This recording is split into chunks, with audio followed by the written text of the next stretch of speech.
I don't think there's anything wrong with that. Yeah, That's like, fine. you You want a fat ass? I was about to say, you want a fat ass? Me too. Then we're gonna do some deep ass squats. Yeah, exactly. And like we talk about that all the time, is that like even if you're in here because you want a snatched waist and a fat ass, guess what?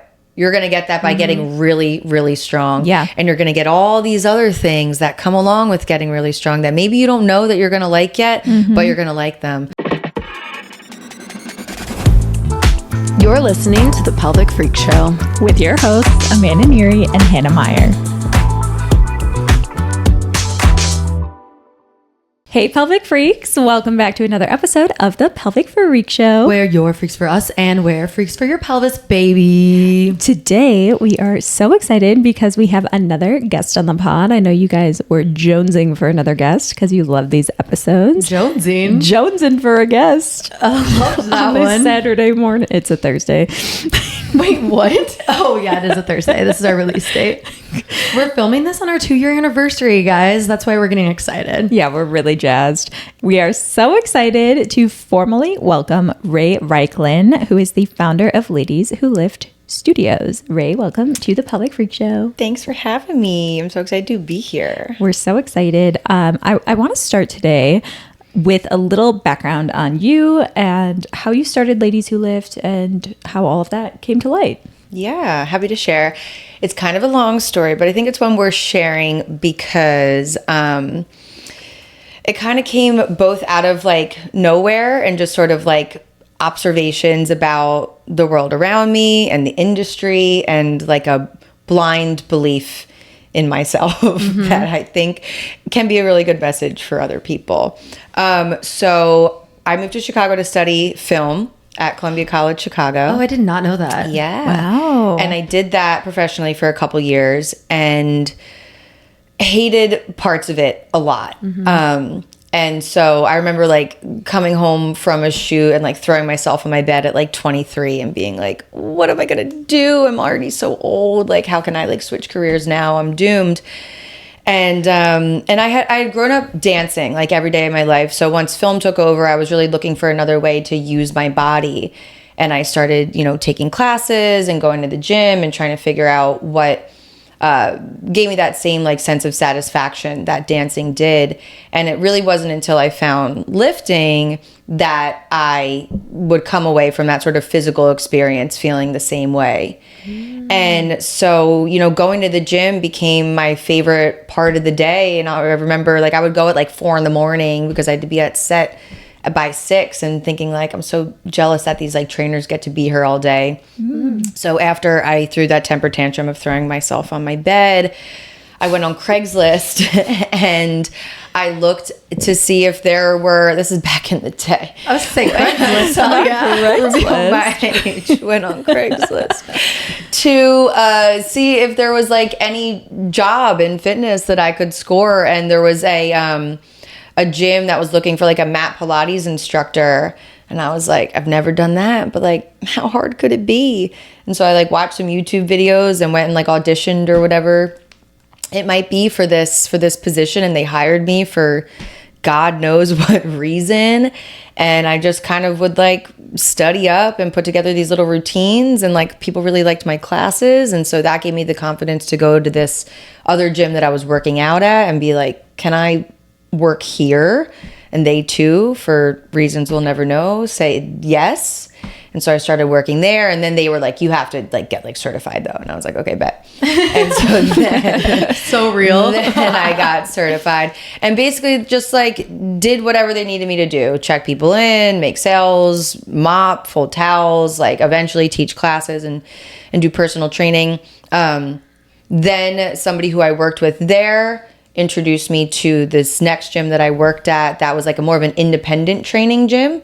So that sort of leveled up the experience of having to find your own clientele, of having to define your own prices, and really having to like represent yourself as opposed to having like a gym just sort of hand you those clients. And I also started working at a group fitness gym at that time. And that's when I was really able to start defining my style of training, which was becoming very like barbell based, very strength focused based. So I was having this experience of teaching group classes. And again, at this studio that I was working at, we were able to build our own programming, which is like kind of rare in studios. So again, like really gave me the opportunity to figure out what kind of trainer I was. So I was doing personal training, really training people in this barbell focused style, strength training, like traditional pretty much strength training style, and teaching my classes in this same way.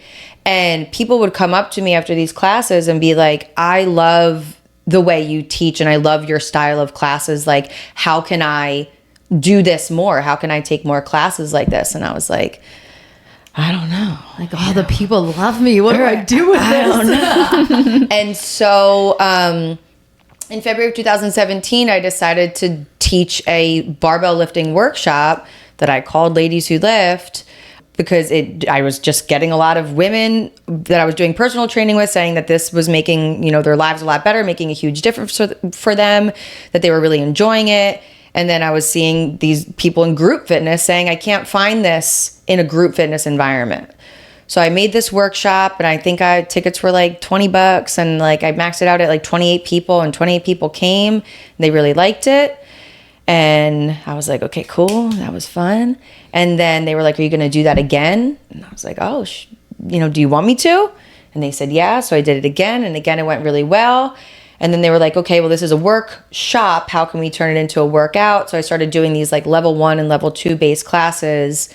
Those became really popular. So I started doing them every week. And then those became really popular. So I started doing small group classes. And then those small group classes became so popular that I started doing online training. And so then November 2019, I started Ladies Who Lift online strength training programs, as well as doing these workshops. And then the pandemic hit. In the online space, I was making a lot of Instagram content at the time. You were already in the online space before the pandemic hit. Yeah, it was like amazing timing. Very good timing. Couldn't have been luckier. And so, yeah, when March 2020 hit, the online training program just sort of blew up. Yeah. And like I said, I was very much online, Instagram wise at that time. And I was able to make Ladies Who Lift, the online strength training program, really become my full-time thing for about like 3 years. And then it just sort of felt like the world changed again, and I changed again, and felt like people wanted in-person experiences more. People were tired of being online after COVID, as was I. Yeah. So it sort of felt natural to make this shift into building a studio where people could come together and find community. I needed to come together and find community and get offline. So that it was sort of just this like long but very natural progression of offering something one time and just kind of observing how it was taken and held, and then just providing people with what it felt like they wanted. And now we're at the studio. Yeah. Wow. Hell yeah. Also, the way you told that was just like, it made it sound so easy, but it is so fucking hard.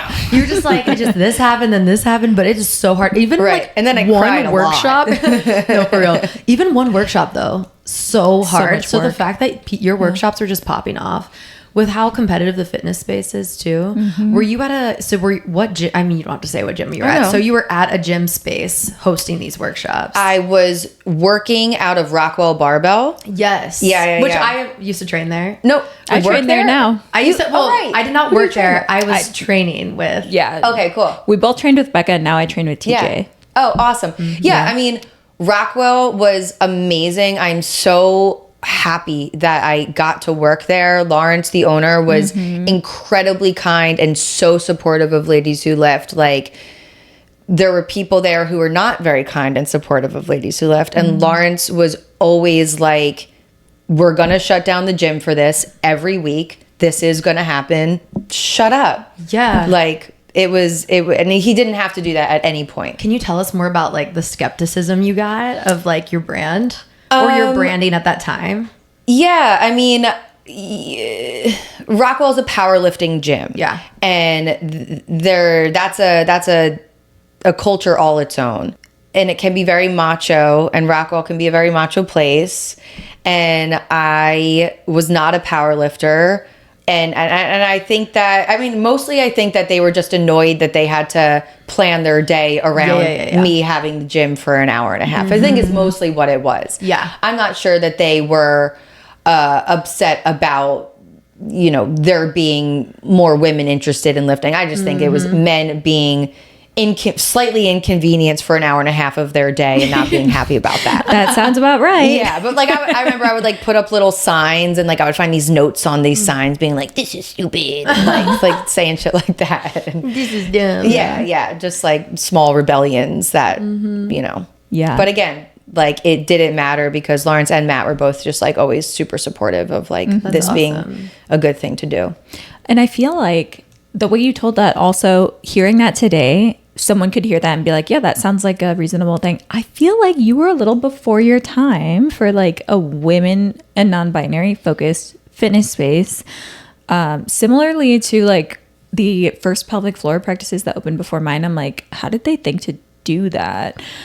I just feel like that wasn't happening like pre-COVID as much. So for you to even do that, I can see why these men who don't like to be inconvenienced are like, wow, what's happening here? What is this? Is this witchcraft? What's happening here? Yes, it is. Yes, it is. We're forming a cult. This is perfect. But also just like exactly how you described it in the beginning, like the blind confidence. Just as someone who also opened a business, I'm like, it takes a lot of blind confidence, maybe a little bit of strategy, moderate amount of like knowing the right people and luck. Right. And that's like the perfect storm of doing it. And the confidence was like very accurately placed at that time. That was such a good move. Thank God. Yeah. Yeah. Sometimes, I mean, I'm sure you guys too have the experience of thinking back and being like, I don't know who did all that, but couldn't have been me. And thank God for her. Literally. Well, that's something that I hear of all the time is women specifically so afraid to step into the gym. They want to be strong, but they're afraid to go to a gym. They're afraid to go stand by the dumbbells, by the free weights with all like the dudes lifting weights. So it's something I was also a group fitness instructor in college. You were a personal trainer. Did you do group fitness? I've done group fitness. I worked at the Garage in Chicago. Yeah. You did group fitness too. So I would hear it from clients all the time. So the fact that you actually stepped out there and created a space. Yeah. It's pretty cool. I mean, I think I was also having the experience of training both men and women and not loving training men. So I do think like at every point in my entrepreneurial experience, it's like, this is what I'm observing that people want. This is also what I want and enjoy doing. Like, how can I fuse these two things together? Yeah. So like, yes, certainly women not having a good time in the gym is like tale as old as time. And like you're hearing these stories all the time. People want to train with you 3 days a week because they want to train 3 days a week, but they don't feel comfortable to do it anywhere other than, you know, with their trainer right next to them because it feels like a safe space. And then also I'm having experiences training men of them saying inappropriate stuff or wanting to train with you 3 days a week for a whole different set of reasons. And it was like, well, I'm not interested in working with y'all either, like, actually. I'm just going to take myself out of the situation. Right, exactly. Totally. Yeah, this is not the work environment I want to be in. Yeah. We can definitely relate to that. We treat all genders in pelvic health, but specifically when I was working in ortho, I hated working with men because you would get a man coming in and it's like, I literally have a grad degree in talking about this stuff, and they'd just be like, oh, well, I read this, so I don't think that's right. And I'm like, not to generalize all men in that box, but I will say I didn't have as many female patients say those things to me. Yeah. Recently it's been, well, ChatGPT told me. Oh, yeah. Trying to dry needle someone, and they're like, well, ChatGPT told me that I actually don't need dry needling. I'm like, yeah, don't trust the person that has a doctorate in physical therapy and like went through certification courses. You know who's never had a dry needle? A robot. Dude, for real. Literally. But the men we would see in a pelvic health setting are already like so much more accepting to work with, I would say, because there's less education around it. So now that we're public health focused, I'm like, I actually like treating men and working with them, even though most of our people are still women. I'm sure they also feel like it's kind of like a sensitive issue for them and one that maybe only a woman could like really sensitively talk about with them. Totally. Yeah, like the population we get, it's usually people's like last resort. anyways. So it's like they've tried so many things and they're like, okay, pelvic health, I've heard it works. So then they come to us and then they're like, oh shit, this is actually great. And I feel like the respect we get is different, you know? Yeah. I mean, it's very niche and like very specific set of tools and knowledge. Totally. This was a great intro. Thank you for sharing your story. Yeah. I feel like that already led us into so many different conversations we could have. Just to give an overview to listeners, in this episode, I think what we're really unpacking is what Rae's vision for like the fitness industry is, what she's kind of noticed in the fitness industry. I'm personally curious about like what people are coming in with goals for these days, because we know fitness culture is constantly changing and the media representation of fitness is always changing and there's so much information online. So we're going to get into that a little bit later, but I think Hannah wanted to ask you some more like personal story questions first. Yeah, I kind of wanted to talk. So you said you had a dance background, right? What kind of dance did you do? Mostly hip hop. Okay, I literally was just talking about how I want to take a beginner hip hop class. Oh my soon. God, you That's so should. fun. It's so much fun. Do you have any studio recs? Here, Visceral is a good studio. I literally just followed them. The Hive is a good studio. Okay. We did a Ladies Who Dance. One of our Oh my coaches gosh. is a dance teacher, and we did a Ladies Who Dance class the other week. Or the other month. It was really fun. I forget where we hosted it. Somewhere on Ravenswood Okay. Ave, Boulevard Street, Ravenswood close to the Hive Boulevard. But Okay. I don't know. Wait, Raven. please host another Ladies Who Dance. I will. Yeah, I want to do that. It was so much fun. Yeah, no, I love that because we both do pole dancing. I Oh, love yeah. dance. Where do you guys I've go been for doing that? heels dance too. I want to do heels dance. It's really fun. Where do you go it's for that? humbling. It's humbling. I honestly just follow other like instructors, and Yeah. I feel like I don't have a specific studio. It's usually like an instructor will post their classes on their story and like the choreo they're doing, and if I'm like interested, then I'll go. So I've tried a couple different instructors I can share with you. Yeah, please do. But And I it's would love fun. to get. I did a few pole classes. That was hard as fuck. It's hard as fuck. So hard. I go to Pole Icons. So they Okay. have 2 locations in Bucktown. And Hannah goes there as well, but I think she kind of bops around too. Yeah, pole icons up by you will probably be Velvet and Chrome. Would be Okay. closer to Oh, you. yeah, we have a friend that teaches there. I'm It's gonna really have to nice. write those down because I like another physical activity. And to be honest, Pilates might not be doing it for me. Yeah. I love Pilates, but it's not like, it has to be a supplement to my other stuff. Oh, for sure. It does help with pole though, just because of some of that like Deep core work. Core, yeah. Yeah. Yeah. So I wanted to this kind of leads me into what I'm thinking of asking you about, because I feel like we all have like growth between of like our different exercises that we like migrate towards throughout our lives. So you had your dance background and then you went to Pilates to start and then you got into lifting. Can you tell me about like kind of how your relationship with exercise changed from when you like started with dance and then progressed through like trying different forms of working out, and kind of how your relationship with your body changed and how that kind of pushed you to starting your business? Yeah, I mean, with dance, I grew up very thin, very skinny, like could stand behind a light post and like, I'm gone. You're not seeing me from sight. And I think a lot of like the transition from dance to like figuring out what I wanted to do next had so much less to do with body image as it had to do with like, I was so used to having this, to using my body so physically and having this like sense of satisfaction after having done something for an hour and an hour and a half or whatever that time frame was, that like I craved that. Like I needed, you know, a dance class, you guys know, you like, you go in, you learn this piece of choreography and you come out being like, this is what I did. Like I had that. Oh, so true. When I was like exploring different forms of exercise, like I just didn't feel that way with like yoga classes. I like didn't feel that way with like HIIT classes. And then lifting, I think why I did feel that way with lifting is that like you went in with a plan and you checked all those boxes. You knew exactly like how much weight you lifted, how many reps, how many sets. And it sort of gave me that same sense of satisfaction of walking out being like, here's what I did. Like I can hold it in my hands. I know exactly what it was. Like it was like tangible evidence that I did something. And it sort of felt that same way that like learning a piece of choreography did for me. Yeah. And I feel like that's like where the lifting really felt like the tie for me.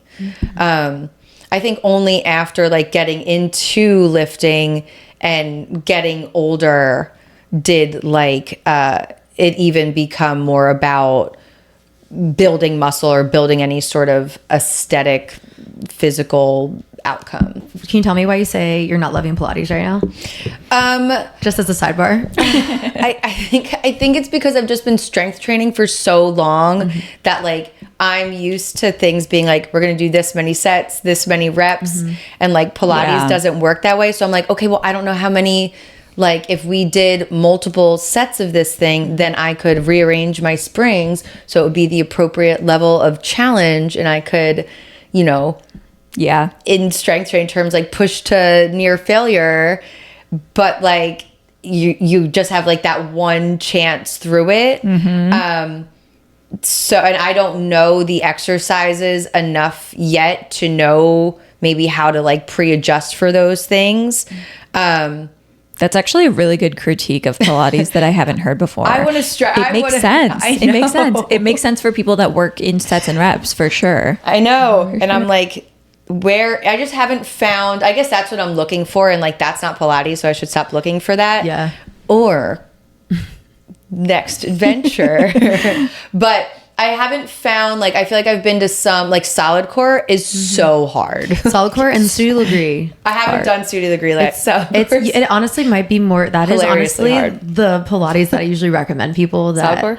Like, I will recommend, like, Legree or solid core for people that are, like, used to like really intense exercise or like heavy lifting, like things like that. I'm like, you might like this form of Pilates better because it's so intense. Technically not Pilates, which I think we've for sure. It's like mega reformer. It's a different type of reformer, but I think you would like it better.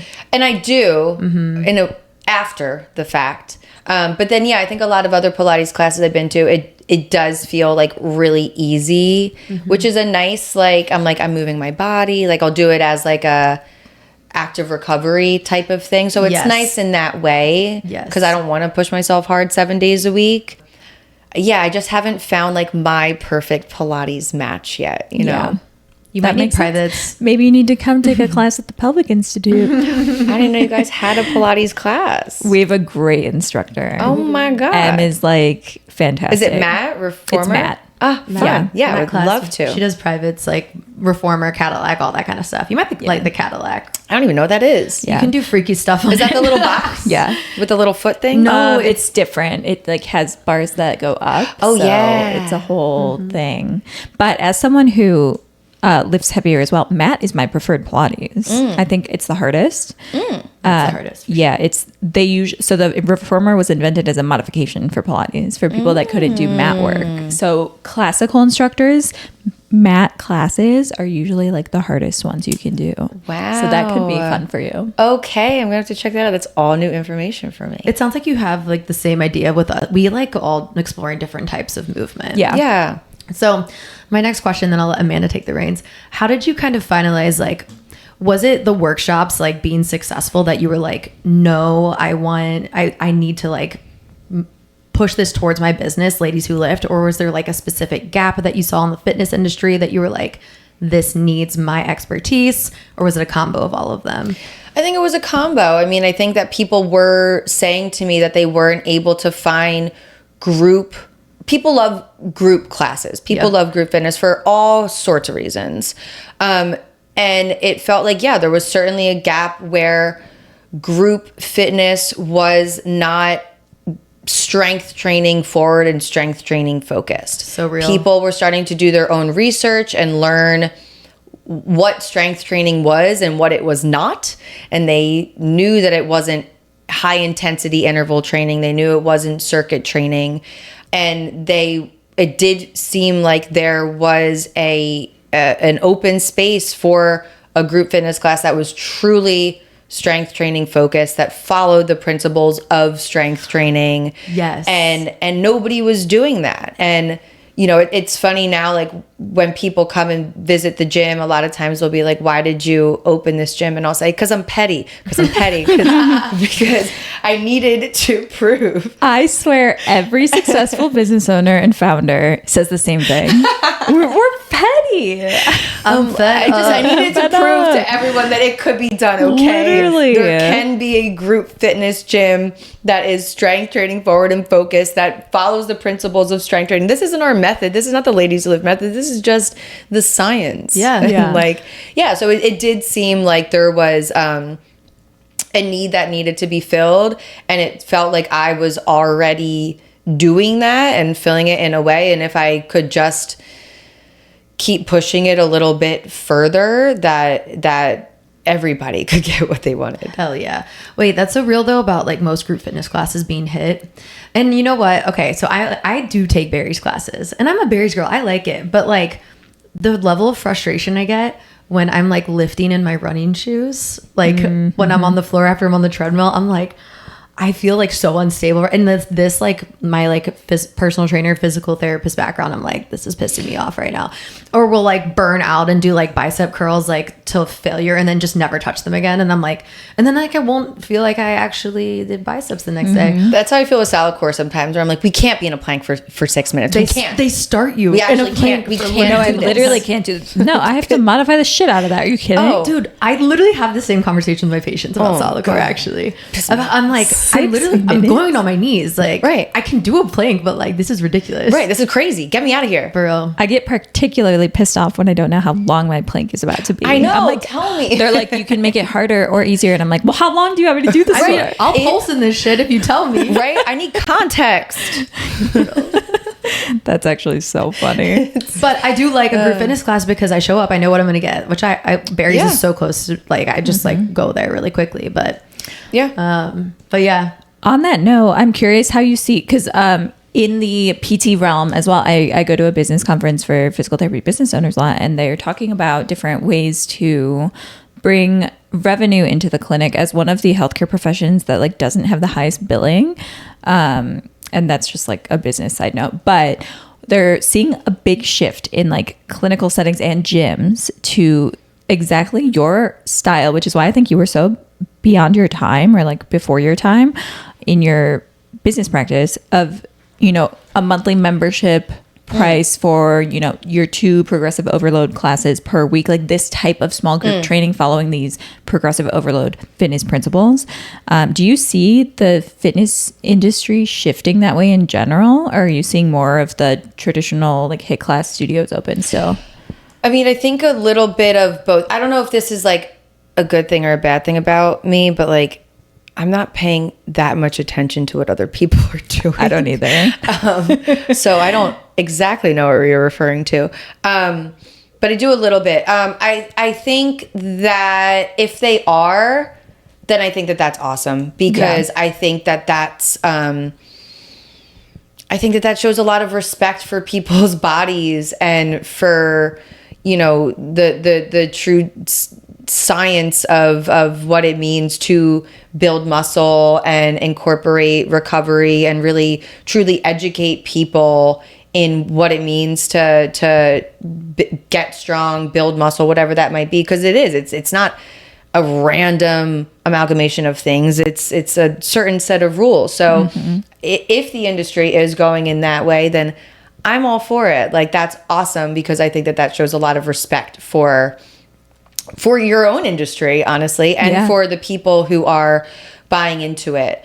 You know, I think that the HIIT style and all that, like, I always found that like a bit disrespectful. Like, I don't know, it just feels like you're throwing a bunch of random stuff at people. Yeah. If it is going in that direction, then hell yeah. You know, I think that that's awesome and shows that, a lot of respect for your industry and for other people. Yeah. I feel like we're very similar in our like brick and mortar businesses, because I'm like, every time I go to this conference, there's a lot of people stressed out about what all the other clinics are doing in their area. And I'm always like, I don't even know what's happening in Chicago. Like, there's more than enough patients, clients, whatever to go around. And I just have never had that like mindset of I'm competing with my neighbor. I don't know. It just stresses me out also. Like, it's like, do I have to think about all these other things. You know, I do know a trend that's going around a lot is like a lot of these hit places are like trying to keep up with these trends. So like they're starting to offer, like Orange Theory now offers high rocks classes because like high rocks is all the rage. And, you know, there's these group fitness places out there who now they're offering these high rocks things because they're like, well, people are now, you know, training for high rocks. And it's like that idea of having to like keep up with the trends. And like, you could say that about Pilates too. I don't know how much we want to like say studios names outright on this podcast. Fair. But there's studios who, you know, at one point were their model was yoga spinning. Is that what it's called? Spin? I freaking hate spinning. Are people spinning these days? I think that was more trendy before COVID. But that's exactly what I mean. Like it was and now they're like, okay, well now we need Pilates on the thing. Like it's they're trying to keep up with these trends, and like that sounds exhausting to me. And like, should I be going to these conferences? Probably. But I could also see myself stepping away, like not believing in my vision as much and feeling like I need to like do all these other things when I know what I believe in and what I want to bring to people and how, you know, at least it's been received so far. Yeah. That just having the authority and knowing your vision is a huge part of it. And I think that was like, I had a question about your mission, vision, values, but you kind of just explained it. Like this is the mission. This is what you bring to people, what you provide, and they can take it or leave it. If they need something else, they can go somewhere else. Yeah. I mean, I always want people to feel educated. I feel like it is my job to not just give you, you know, this is like our little like tagline for Ladies Who Lift, but like, I don't want it to just be a strength training workout. I want it to be a strength training education. I think women in general, you know, women do make up a majority of the percentage of group fitness sales and classes, and they are the majority audience in that way. And I think a lot of that is because, you know, women do so much for other people and like plan their time around other people. And so they need to get their workout in this specific time. But I want women especially to feel, you know, educated in their bodies and in their movements and in their strengths. True. Sorry. Because, you know, I just want them to have autonomy over their own time, over their own fitness, over everything. So I think if people can be better educated, then you know, they can just reclaim their own time and not have to rely on something like so sorry. I was trying to. Okay, my point like got away from me anyway. Dude, Rae was on such a good roll, and Amanda is just like actually having a full-on crisis. That was so beautiful. Yeah, that was insane Thanks. of me. No, I like loved everything that you just said. Also, Sorry, me too. I'm not. Also, from like a outsider perspective, because I'm not a business owner, that's like the thing about you two that I respect so much, and that's why I see you guys as being so successful, is that you like listen to yourselves first, and you have so much confidence, and you really stay true to your values. Wow. And that's like the most important thing. Seriously, I love it. Yeah, It can be That's why I hard. see you There's a lot guys- of noise. You know, there's a lot of noise. Especially with social media. Oh my God. And feeling like you need to stay on trend and like be what's most important now. yeah. But it always comes back.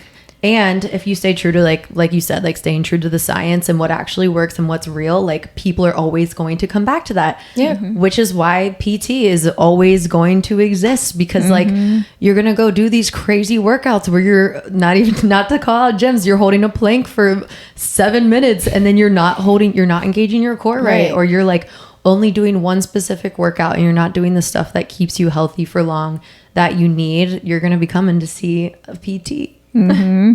Yeah. And I appreciate what you said, Hannah, and then getting into a business mindset is also so easy to like sell out, and catering to trends or even just like business practices and always optimizing and trying to follow the trends. I think my latest like presentation was like, if you don't start using AI in your business right now, no way, you're behind, because everyone, like, this is like when computers were invented. I'm like, okay, there's things like, sure, AI can make a spreadsheet, shit that like I don't do math, so you can do math, but like for like actual I don't like math. I get it. Me neither. Don't say a number around me. Design, like design, mission, like things that should be coming from you and what you're bringing to people, to use like a computer for that makes zero sense to me. So I'm just like, it takes a lot of discernment to just not listen to the bullshit and just know what you're bringing to people and what you can offer. So that's cool that you've got it figured out.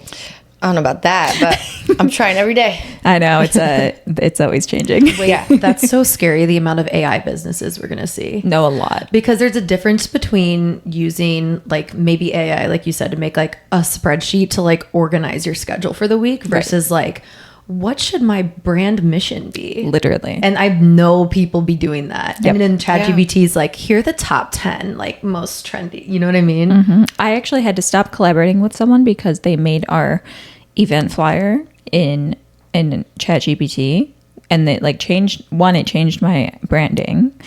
And I was like, no, like literally no. Like, this is so obviously AI, and I will not support AI art. And so my business can't work with your business anymore. Yeah, I think it's also like, I'm sure you went through this too. Like, we both defined our brands and our businesses before AI was a thing. So the amount of time I had to sit and think about and write out and rewrite, like, what is our mission? What is, our purpose? What do we want? Like, just that brain turnover, like, helped me. It's like in my DNA now, like really understand what it is that we're doing, as opposed to just like, I want to help women make that sound better. Right. No, totally. It kind of goes with like, it takes the 10,000 reps to master something like that. Your business mindset has to be involved in that too. Dude, I don't even want to tell you how long it took me and Amanda to try to figure out our Instagram bio. Oh my God. We literally just our Instagram bio for the podcast. Actually, just this is how I know our podcast is great, because we spend so much time drilling ideas for it. And it's always coming from like our brains and how we want it to be in the world. And I'm like, okay, this is like, yes, it's a passion project, but also, Hannah, you are a business owner. This is a business too. Oh my God. Yeah, it's exhausting using your brain, but we should be using our brain. Yeah. For real. No, I think it took us 6 months to literally think of our Instagram bio, just for the Instagram bio to say, the podcast you freaks deserve. That's all it says. But Brilliant. It took months. Brilliant. And that's like what people don't see from the business ownership side of things. Right. Yeah. Everything is very carefully thought out. But also, like, that's great, and it's funny and it's humorous, and it reflects how this podcast is. And I'm positive that people do read that and they immediately know like the vibes that they're walking into. Heck yeah. And that's Good worth job. it. Yeah, you did. Final product was Hannah. She FaceTimes me. She goes, "I've got it figured out finally." She's Eureka. like, "This is what it is." And I was She like, was "Yeah, like, I you're don't right." know what you're talking about. I was like, "What are you referring to?" She goes, "Bio." And I was like, "Okay." And The then she thing we tells talked me about 2 weeks Right. ago. The only thing we talk about anymore. Come on. I was like, "You know what? That is right. Yeah. Go ahead, make the It feels change." good. Yeah, it felt good. All right, we're getting sidetracked. I knew this would happen. That be I happening think. sometimes. Are we on to you, Han? Okay. Oh, yeah. Let's talk about this. I want to jump into this for sure because obviously we have heroin chic skinny culture coming back in, which was trending in the 2000s, and trends are cyclical and they always come back. And I know there's like one celebrity specifically that I'm thinking of that's like strength training matters. It's Hillary Duff. Yeah, I knew that's who it was Which gonna I'm be. like, I know. I love this for her. My question for you too is like, just going to dive into strength training specifically. Like, what do you see like women coming into your space for, like as goals? Like, yeah, let's just start there. Yeah, I mean, we have all ages of people come in, all sizes of people come in, all levels of people come in. So people are coming in for, all different reasons. We definitely are having more older women, I'm talking like 60 plus, Awesome. come in and say that their doctors are telling them that walking, they can't believe it, but that the walking and the yoga that they're doing is not enough, and that they should have started building muscle years ago, but the next best time to do it is right now. So we're certainly getting a lot of that.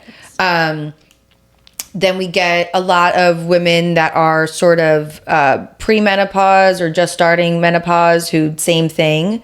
And then, you know, as we get younger, I guess now I'm talking like 30s to 40s, people who want to, I mean, everybody wants to get stronger, basically. But their reasons for getting stronger is noticing that they were moving and they couldn't do it themselves, that they're, you know, having their energy is really low. Like they're just seeing these physical signs in themselves of like being really weak, and they don't like to feel that way, or they want to keep up with their children. That's something that we get a lot, that they're getting really tired, or they can't hold their kids for a long period of time, or stuff like that. Something that happened recently was a young girl came in, and, you know, I'm sort of asking her exercise history. I don't know how old people are, you know, and she was like, well, I was in high school during COVID. And I was like, how old are you? She's like, I'm 19.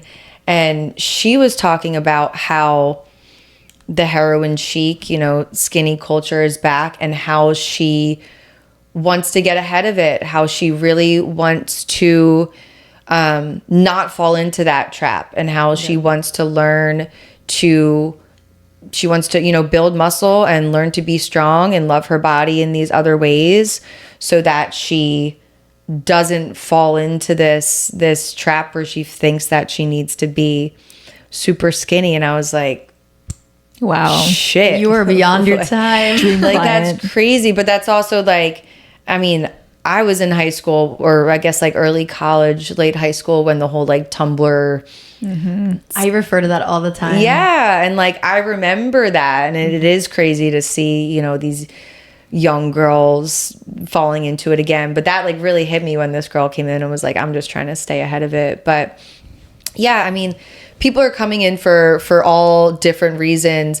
Everybody's coming in because they see the value, or they've read about the value, or being told the value of building muscle, of getting strong for real. We do tend to get a lot less people who are there for purely aesthetic reasons. Awesome. That's good to hear. Yeah, that's the important of your brand, though. Right. That's what I was expecting you to get. Like, people want to be strong. Kind of like the conversation that we had earlier. Yeah. Which is really exciting. Which is awesome, because like there's nothing, as long as your aesthetic goals exist in a healthy realm, I don't think there's anything wrong with that. Yeah, that's like, fine. You want a fat ass? I was about to say, you want a fat ass? Me too. Then we're going to do some deep ass squats. Yeah, exactly. And like we talk about that all the time, is that like, even if you're in here because you want a snatched waist and a fat ass, guess what? You're going to get that by getting really, really strong. Yeah. And you're going to get all these other things that come along with getting really strong that maybe you don't know that you're going to like yet, but you're going to like them. Yeah. And then by you liking those things, actually those are the things that get you a snatched waist and a fat ass. So like, great, you're going to get it all. Yeah, because we were talking about this off camera, but like we've all had like just depression skinny era, but there's a difference between like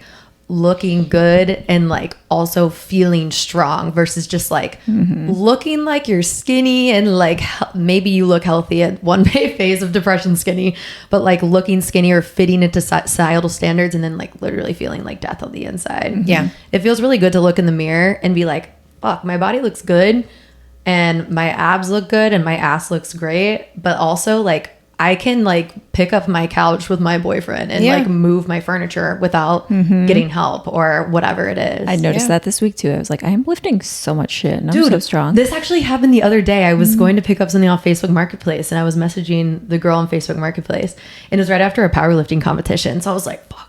Yeah. But she was like, it was a cabinet, the like coffee station we had out there. She was like, it's really heavy. So like, you're probably going to need like someone to help you. And I was like, like, let's just see. So I like just went by myself and I like walked up the stairs. I'm like, let me see that. She's like, yeah, like I can't pick this up. And I'm like, boom, like threw it over, like put it in the grocery cart, got the other part, put it in the grocery cart and then like rolled it down. She was like, holy shit. And I was like, here's my card. I'm like, I feel like such a baddie right now. Like that was the most exciting thing. I was like, I literally told her, I was like, I just did a powerlifting competition yesterday. I got this. Yeah, right. Well, and my follow-up, because I think I agree. It's fine when people come in with that goal, but I do feel like what locks people in to fitness is the way they end up feeling. Because I can tell you 10 times out of 10, the skinniest you ever are is not the happiest you ever are. It's going to be like when you feel best, when you actually start noticing the benefits of strength training, that's when people are like, oh, I will never stop doing this. Oh yeah, 100%. I always tell people, I'm like, you might think that you're not going to care what you're lifting. Give me a month. You're gonna care what you're lifting. No, you do. That is actually so real. When I first started out, I was just like, I just want to be strong. And now I'm like, when we did the me that I was talking about, I was like so set on that goal. Right. And it feels so good. Right. Like people are like, how much can you deadlift? You're like, well, how many reps? How many sets am I doing? How much rest am I getting in between? Like, you got to tell me, because I know exactly how much I can lift for that. We've talked about the mission. We've talked about who's coming in the door. What does it look like day to day to foster a environment for women and non-binary folks from your perspective? It's so much fun. Like, we're just having the best time over there. I think that we are, and you can tell me if I'm not answering this question as you see fit, but like, I think that we are very clear in who is welcome in this space, who we, ladies who lift is what it's been called for forever. I'm like, at this point, ladies to me is like a gender neutral term. Right. Yeah. So everybody who we have in the space is incredibly welcoming and accepting of everybody who's in there. I think it is really about also hiring having people in authoritative positions in your space who you are saying the space is for. So I do remember when we first, before we opened, we did get some pushback from, non-binary and trans people on the internet saying that, it's called Ladies Who Lift and they wouldn't feel welcome in this space. And obviously I'm not going to like talk to everybody on the internet and be like, it was my brand for 7 years before this, blah, blah, blah. Yeah. But I always knew that I was going to hire people who, if I'm being inclusive of non-binary and trans people, I'm also going to hire those people. And we have, and I think that that's been really important for the business, for people who identify in those ways to come into the space and see that there are trainers who have, however they might be feeling about being in a space like this or their bodies through whatever period of either transitioning or just, gender identity that they're at, that we have folks in the gym who have gone through that as well. We certainly have, people who have been training to transition more fully. And I think that that's awesome. I'm very happy and very proud to provide people with a space where we are, welcoming and encouraging and supportive of whatever their goals might be. And to give them that. It's awesome. That's amazing. Yeah. I love what you said about like the people in positions are a reflection of like the company's values too. Yeah. Yeah. Cause I'm a big believer in saying that lifting is gender affirming care for people for sure. Like I have in PT, like that's what we do too. Yeah. For a lot of our patients. Yeah. That's a good point. Yeah. Yeah. Wasn't that such a good point, guys? I'm glad you made that point. This was my point. Listen to my point. But it is. I mean, like we have, people who really want to train to build their bodies to look like more masculine. And there is a formula for that and a way to help people do that. And like, or the opposite to, maybe appear more feminine or build, more feminine curves. And like, it is gender affirming care and awesome to have people on the team who feel very confident providing that type of programming and support for those folks. Was it hard for you to Sorry, that was so good. That's going to be a trailer. Was it hard for you to finally branch out and hire someone else to help you with your mission? What was that like?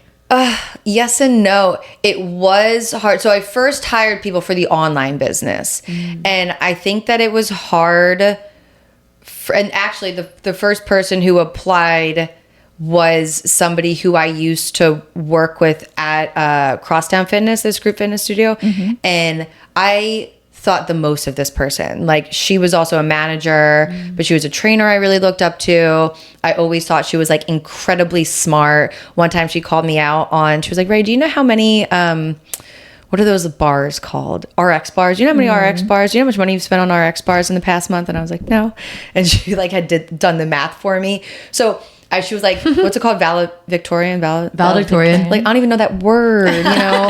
And like, she was that. And she was the first person who applied. So like, the fear was more like, I've been like, I don't know what I'm doing. Like, I'm doing this off the cuff. And like, every step of the way, I'm guessing like, how can I lead somebody else in this when like, I'm kind of faking it, like all the way through, you know? So that was really scary. And then it makes you step up to the plate and do that. And then you're like, oh my God, having help of smart people is actually amazing. So I think I like built my confidence in that. And by the time it was time to open the gym, no, hiring people was the easiest thing in the world. Cause like, I'm like, I need help. And at that point I had seen people like live out the mission in ways that like I was like, oh my God, like you are picking up what I'm putting down, and like in some ways you're you know, amplifying this better than I ever have or ever could. So I think by the time like the gym opened, or I was opening it and it was time to hire other people, I was like so stoked to be able to hire more people. And again, like at this point, I think it's something in one of your guys' notes that it said something about being like the face of the business. And like, I am very much not that anymore. And I love that. And I have loved being able to step away and have other people, you know, be the voice of Ladies Who Lift. And again, like amplify it in ways that like I have never been able to, and it's been awesome and pretty surreal to watch, actually. Everything you say, I'm like, I can relate to on such a deep level, because I'm like, I feel like Hannah is the face of my company a lot of the time, and then watching us like have different clinic leads doing it their way, I'm like, this is so beautiful. Like, I wouldn't have led the team this way. Yeah. Like, you're just doing it differently, and I just like love to see that. I mean, you want really people cool to do it in a specific way, you know, like you I'm sure you still very much care about like how they're doing it, and are like, it has to be done this way. But then when people do, and sometimes add even more to it, you're like, oh my God. Yeah.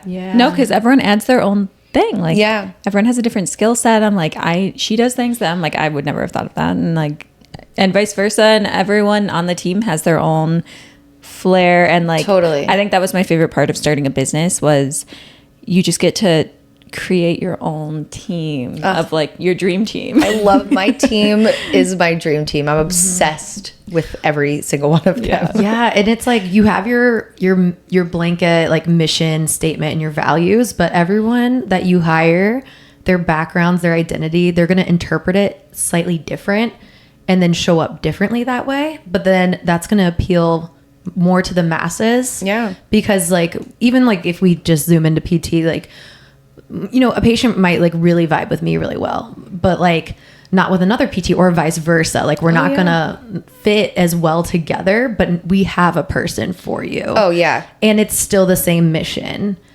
and the same concept. 1,000%. At this point, you know, I'm not teaching classes right now. And I mean, it's like sad, but it's also like awesome that like I'm nobody's favorite trainer. Like, I at one point was Ladies Who Lift, and now whoever your favorite trainer is at Ladies Lift, it ain't me. You know, it's somebody else. But yeah, to your point, like when people come in for visits and you catch a vibe and you're like, oh, I know what trainer you're gonna like. Yes. I can match you with because I'm catching your vibe and I know their vibes all so well. And I know it's one of them because we got all different flavors and they're all so good at their job and so talented and so empathetic. Yeah, it's really amazing. I always wonder like how far down I'd have to dig to find a Google review with my name on it.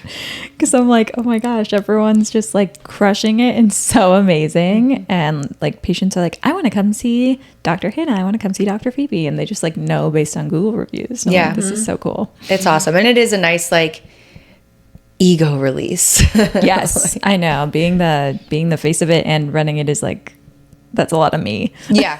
Too much me. Too much me. Too much me for me. So then going based off of that, where do you see yourself headed? Where do you see your brand headed? Do you see it changing at all? What is next? We're just going to become better. I mean, so I just received the keys of our second location yesterday. Yay.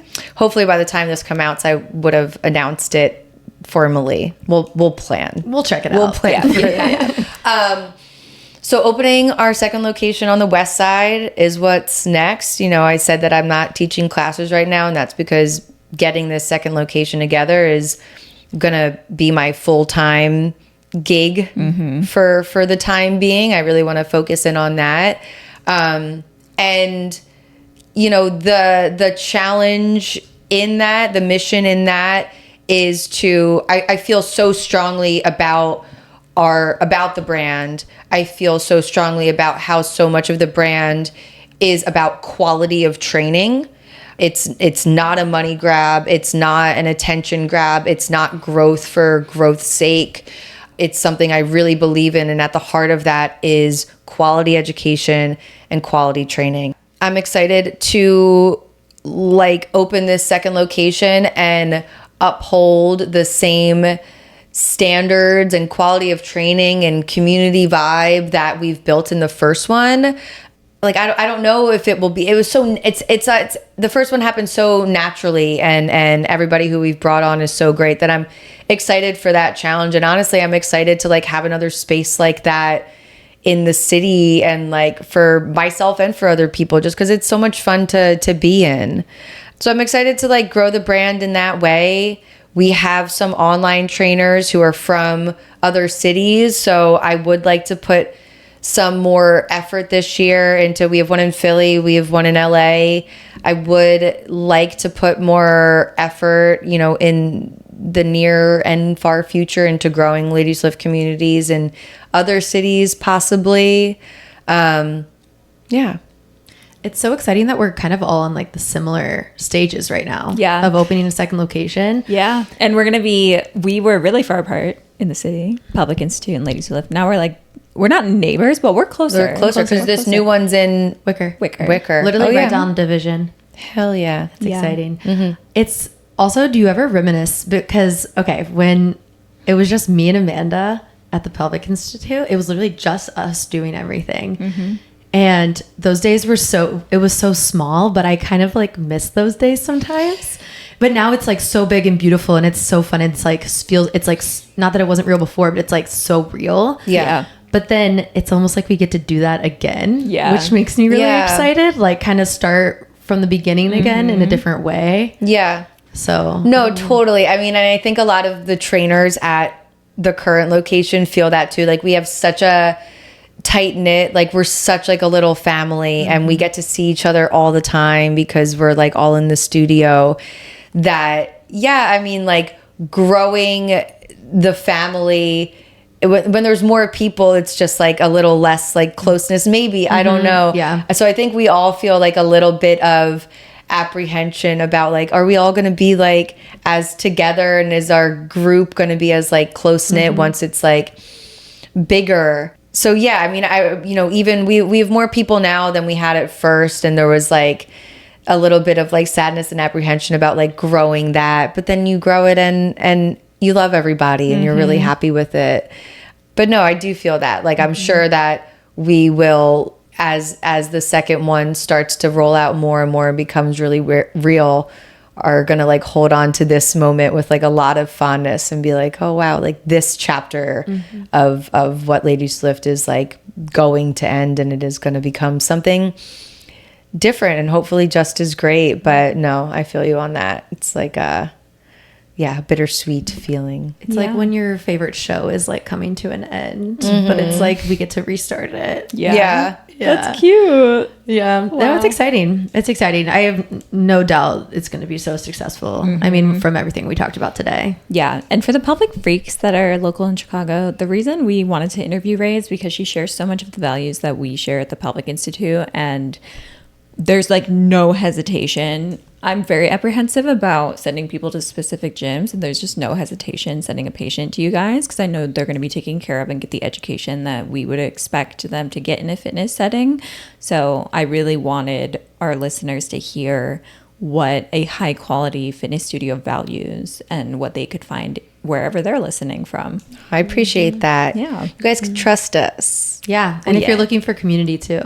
I saw Absolutely. you guys at the same power lift competition we did at Yeah. Becca's, and your team was huge. Oh, yeah, and you guys are always crushing her I think you guys things. raised the most, or like And- one of the teams that raised the most money. You know what's awesome about both that one and we were part of another one before is that I had nothing to do with that. Yeah. I didn't even know that we were doing that for a while. My one trainer, Marie, like completely took the reins of that. And like, I think that that's awesome because I'm not a powerlifter and I'm not tapped into that. So for her to be like, oh no, we're going to represent in this space. I think that that's awesome. No, it was awesome. I Like, saw Marie there, and she Yeah, was yeah. hyping people up. Oh, Marie is the hype girl. We did a little like around our 1 year anniversary. We did like I put together like a little award ceremony, and I think that was Marie's award. It was like the hype girl. That's cool. Yeah. Love that. It was cute. We made little like Oscars for everybody. Oh, I like the Oscars. It's cute. I did little Christmas ornaments for That's our cute team. too. And they had like a joke one on one side and then a real one. That's on the other sweet. It was funny. side. You don't have to say what yours was. Mine was most likely to fart in front of a patient.